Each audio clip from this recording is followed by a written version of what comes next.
Hello everybody, this is Moses from Wilona's Cave. We're going to be continuing the series with Kipper, our little gnome right here. Blind and mute. We're using the Savage Worlds Adventure Edition, and those are the hindrances I gave Kipper. And his companion, his fox, his little fox. So, before I continue, not too long ago, the creators of Savage Worlds came out with a Savage Worlds companion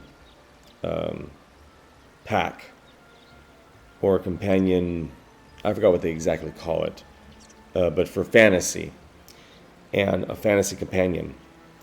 And it is immense. I think it's about 250 pages or so. So it's amazing. Because it's still an alpha, I have an alpha copy. Of course I backed it. I love Savage Worlds. Because it's an alpha, I'm not going to mention a lot, or anything about it really.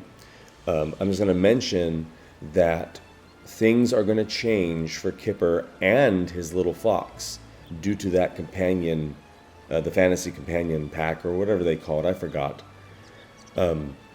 There's certain edges and hindrances and cool new things that made me stay up at night trying to think of how I can do this series successfully with a blind and mute gnome. Some of those things were answered in that fantasy pack. But until, I don't know, when they get into beta, or if they have to go into drive-through RPG or wherever they're going to put it, I'm going to hold off with doing anything, but I wish I could do those things because it's going to really help this story along and make it a little bit easier for me role-playing this system, especially solo. So anyways, let's get going with this. I'm going to try to make these episodes shorter and shorter, more compact. Let's talk about the threads. Okay, now there's a thread that I forgot to knock off last time. Kipper tries to find out what happened to the dying river. So we found out what happened last episode. I'll put up something on the screen too if I remember right now. So let's check that off. There is a new thread though that I put in. Find out who was listening to the orc and human. We rolled on the fate chart if there was somebody else left behind after the orc and human left with their conversation, and it came out to be a yes. And we rolled a notice roll with Kipper, and he rolled a success. Not with a raise, but a success. So he smelled somebody or heard something walking around after the other two left. But it wasn't a raise, so he doesn't know where, how far, if it's a human, an orc, a goblin, a monster, a rabbit. I don't know. He just knows there's somebody else or something else. We don't know what that is. And that's why we play solo. I have no idea what's going to happen. Every time, I have no idea. So let's see, did I do everything right? That's it. Yes, we're on chaos factor 4. I dropped it down because Kipper's doing really well. Let's go to the fate chart. Let's pull it up right now. We're going to roll a d10 on the second roll, not this roll, second roll. Not this one, doesn't count. The reason why I do that, by the way, I got asked, is because when I rolled 2 6s, my second 6 hit the other one and rolled it. As you saw right there, it nudged, but the other one rolled because of this one hit it. I didn't like that. So I just do it on the second roll. So this one doesn't count. This next one will. So a d10, chaos rank of 4. Let's see if it's a 4 or less. The scene has been modified. Here we go. 9. That was a kind of a weird roll, but oh well. I kind of miss doing the dice rolls, but this is so much better for editing doing it in this tray. So nothing's modified. Good. So we're going to continue with the scene setup being Kipper heard something moving, wants to investigate. Okay, here we go. Let's move this out of the way. For the sake of being easier, let me just move Kipper over here. That way it's out of the way of the dice roll. Okay, there we go. So just, that was a free move. Anybody over here or over there or wherever this being is or something is, didn't see or hear Kipper move.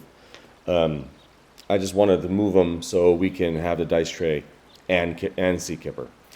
All right then, let's go. Let's roll on Mythic action and subject to help me out right now. It doesn't pertain to anything in particular just at this very moment. So it's not going to pertain to a remote event, NPC action, introduce a new NPC, etc. on the event focus table in Mythic. It's just going to help me create a story. Okay, so it's a D100, second roll, not this. The action, 31, heal, that's interesting. That's interesting. This is going somewhere where I didn't think it would go. Maybe. We'll see what the subject is. Subject, 43. Competition. Heal competition. Kipper is going to heal. Or the story is going to go where Kipper is going to help or heal the enemy. Did not see this coming. Can you see how amazing it is playing solo?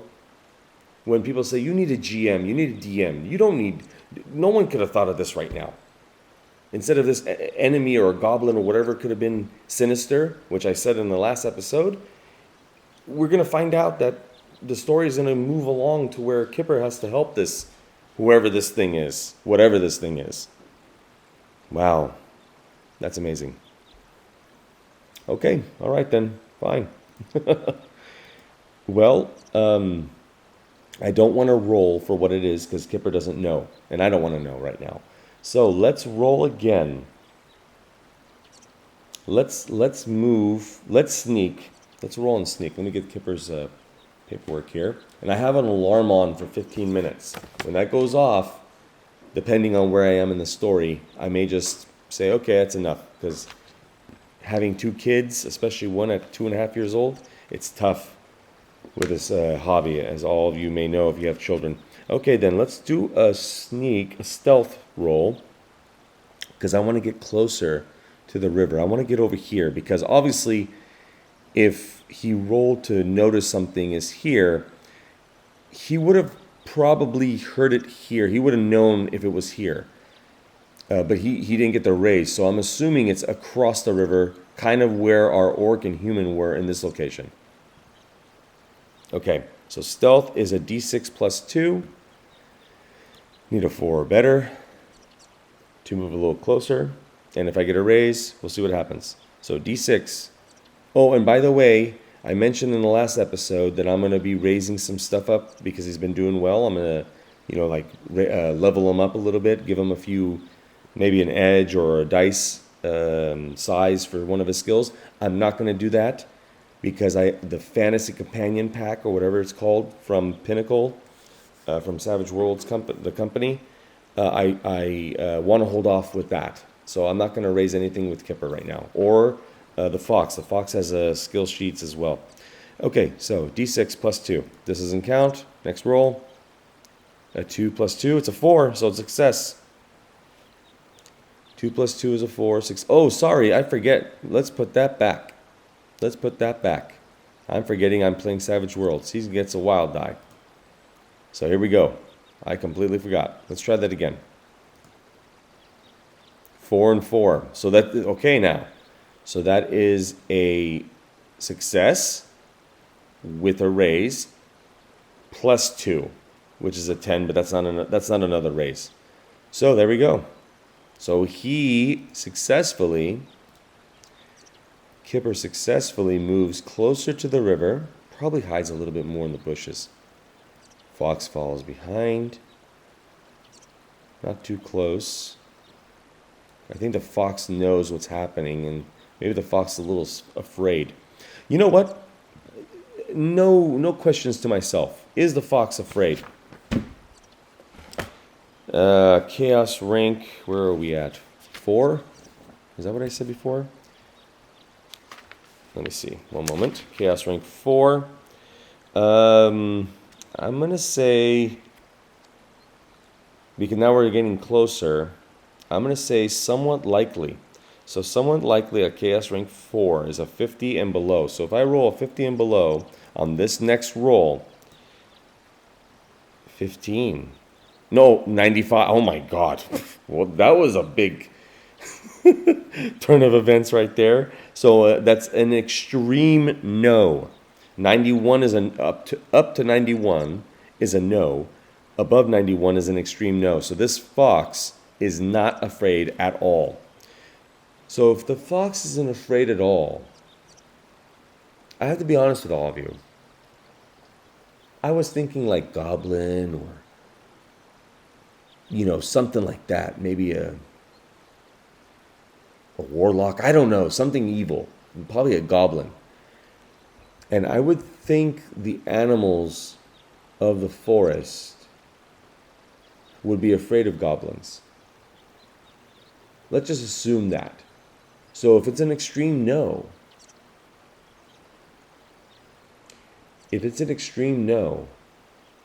I don't think it's a goblin at all.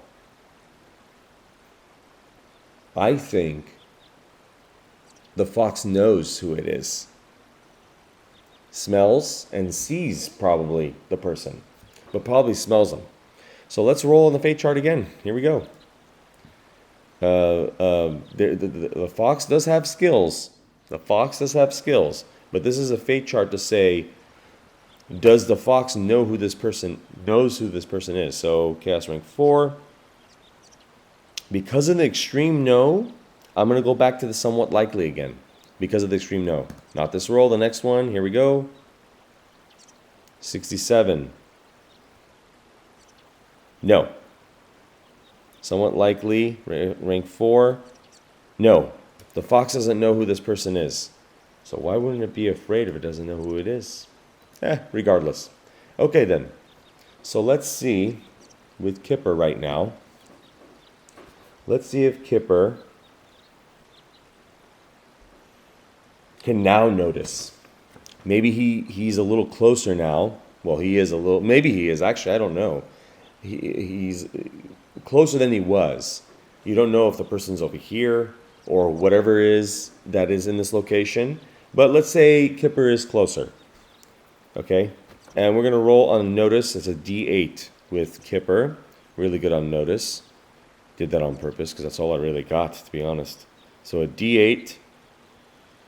Do I have anything else to help me? 2 + 2 in survival, +2 in the stealth.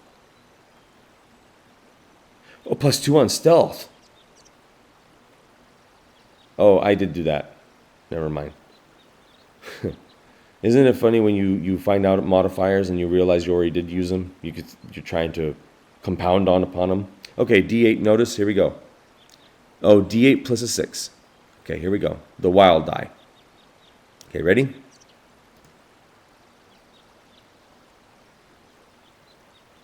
A 3. And that means maybe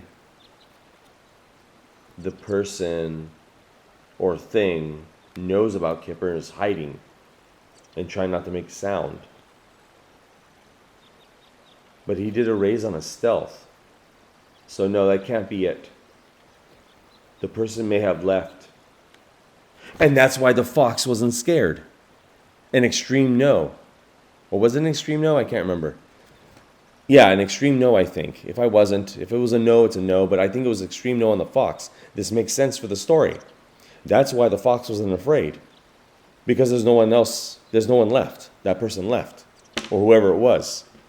Whatever it was is gone. I hope all of you are seeing how playing solo, how much the story comes together. It's all about how you interpret everything. Okay, since that happened, need some more help here. But I did roll on heal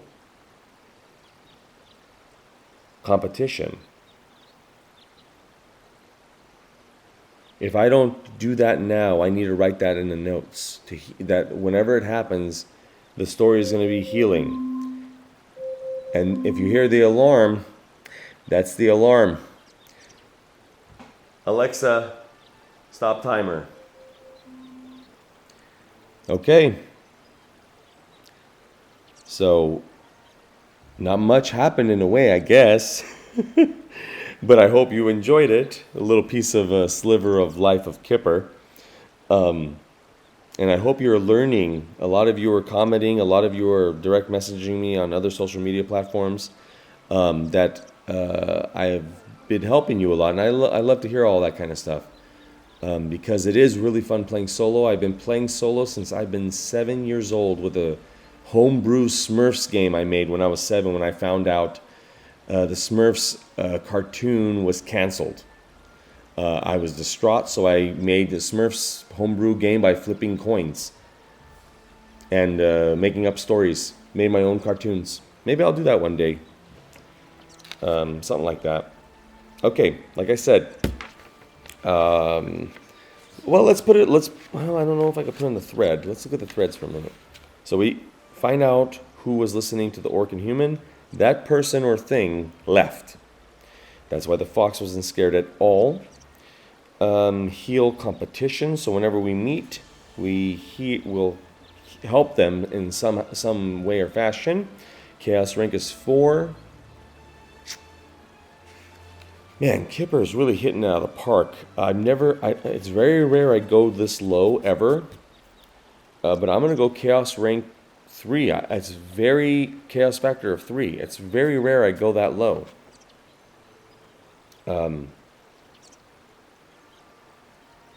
Okay, yeah, I think that's it. Anything else?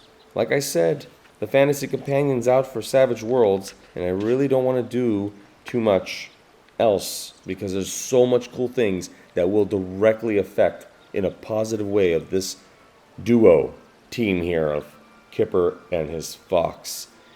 And I'm looking over everything. I don't see anything. All right, then. Happy gaming, everybody. Bye. I hope you enjoyed the episode. Bye.